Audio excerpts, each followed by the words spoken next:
Good. So thank you very much again for the invite. I will be giving a presentation with a bit of an overview of the situation of edge computing in Europe, both from political initiatives that are ongoing, but also framework programs that we have for funding in activities in this context, and also giving a bit more detail on some initiatives that Ignacio has already mentioned.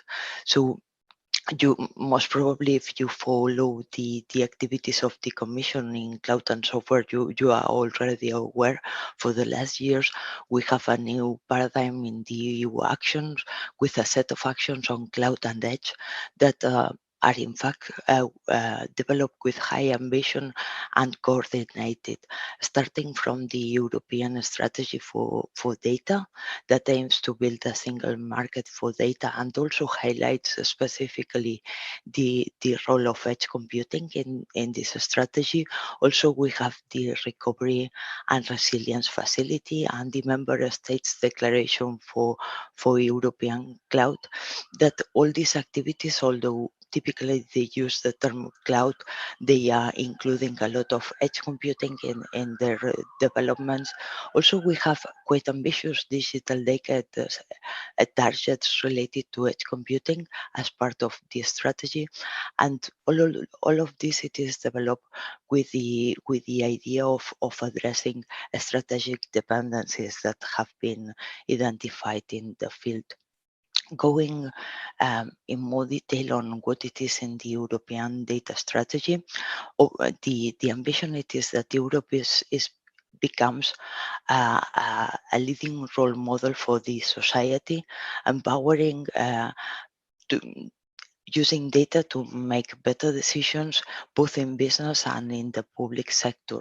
And in order to do this, it has four main pillars: the definition of a governance framework for data access and use, the investment in capabilities and infrastructures, and specifically in data processing infrastructures at the cloud and at the edge, as well as to develop competencies in technical people able to develop this further.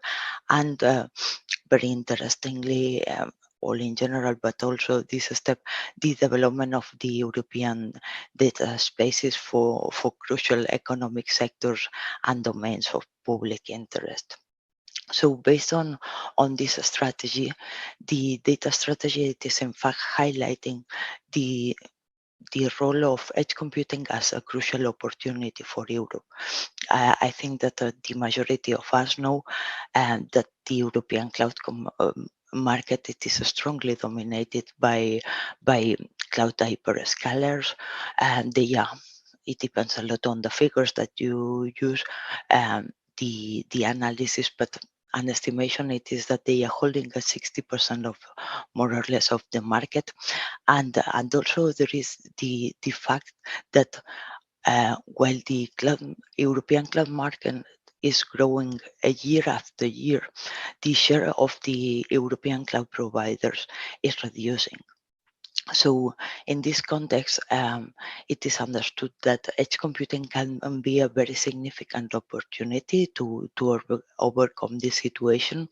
First, because it's going to, or it enables a decentralized compute continuum, which can take advantage of the specific particularities of the edge and cloud providers in Europe, having smaller data centers, small, medium-sized data centers that are not huge concentrations of compute capacity, but that they are really scattered along all the European territory with good coverage of the European legislation. And this can bring a radically new distributed data processing solutions, which have to be by definition secured and protected, but also according to our policies, they need to be green and sustainable. And in this context, edge computing, it is really, we understand it is really an opportunity for the coming years. And this is not only at level of a strategy, but the digital decade has established specific objectives to be achieved by Europe by 2030.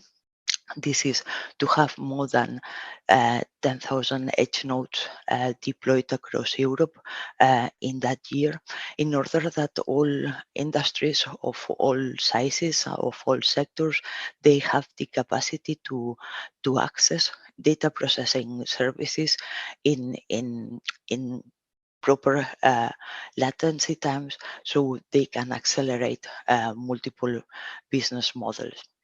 And the consideration that you see here in the picture that we have for edge, it is an edge continuum. It is considering from the lowest capacity that we can find in embedded into a device, to on-premise edge computing with dedicated servers, but also the telco edge all along to the cloud. And this is the target, and this is the how we are working to develop.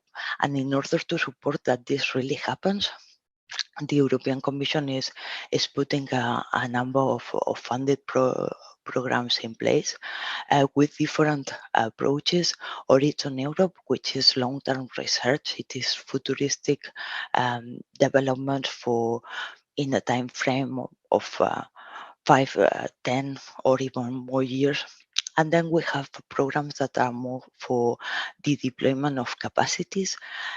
Digital Europe, which is intended to deploy digital services and digital infrastructures in Connected Europe facility.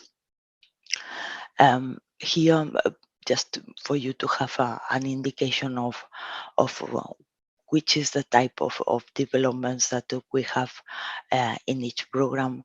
As I was saying, Horizon Europe, it is intended to be more long-term research, not incremental, with cutting-edge disruptive approaches. Digital Europe, it is intended to bridge the gap between digital technology research and market development, and also to have a state-of-the-art developments deployed in operational environment.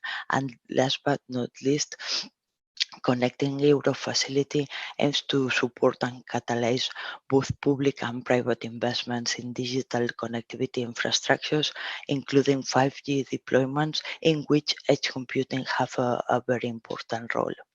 So just here for you to have an idea of what are our programs about and what we aim to develop in each one of these different programs.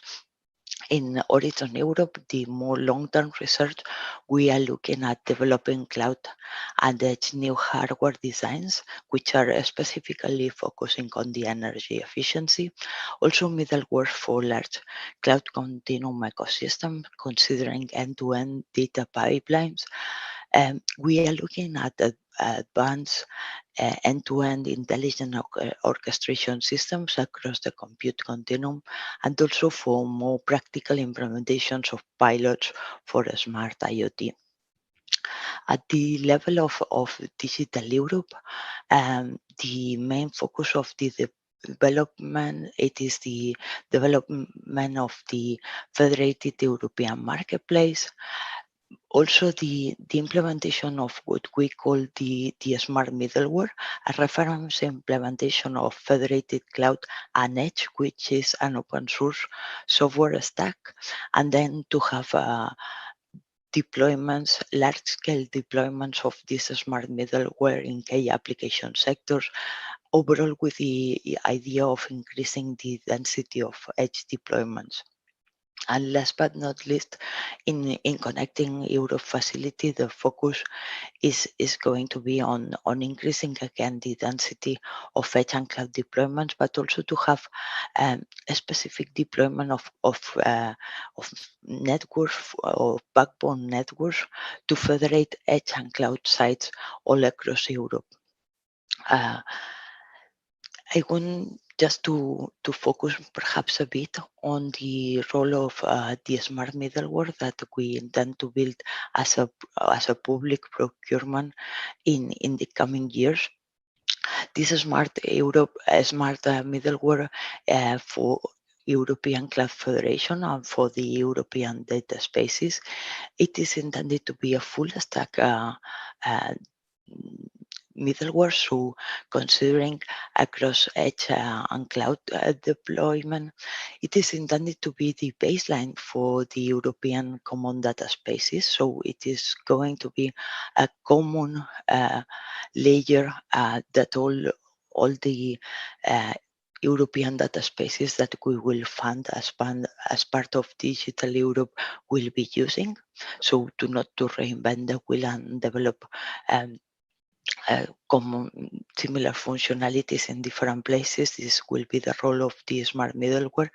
It is intended to offer capacities for data management and also for advanced data services, to consider multi-cloud orchestration, to have built-in identification and data security, to support the development of business intelligence, and all of this always with having environmental tracking of the activities, and also being tested in use cases of public interest. And last but not least, I would like to talk to you about the European Alliance for Industrial Data, Edge and Cloud, for which Ignacio Martín Llorente, he is the chair of our Edge and Cloud Continuum Working Group, and we thank him very much about this. The objective of the alliance, it is to strengthen the European industrial position in next generation cloud and edge infrastructure and services, and also to foster the availability of trusted cloud services for the European businesses, for public sector, in order to have to serve the needs to process sensitive categories of data, and also for specific sectors with specific needs, with the, for instance, defense, the governments, or healthcare. And also the idea is of the alliance, it is to create synergies with the European data space and to support meeting the digital decade targets by 2030. The alliance, it is structured in three main working groups: the Edge and Cloud Continuum Working Group, which is a technical forum for European industry, in which we are developing recommendations for future research for the European Commission. And then we have two separate working groups looking at the topics that I was mentioning before on defense and aeronautics, and also for the member states cooperation. We are nowadays 43 industrial members. We have 43 industrial members, and the process of engaging, it is a continuous process. So if you are an European, you belong to an European organization, and you would like to join, you are more than welcome. There is always the possibility to join in the alliance. And just to finish, we have also a group of member states cooperation that it is looking at the topics of public procurement of cloud computing, and the idea is that we will be developing an interaction between the member states and the industrials participating in the industrial working group. And with this, I think I have more or less stick to time, and I think I'm done. Thank you very much.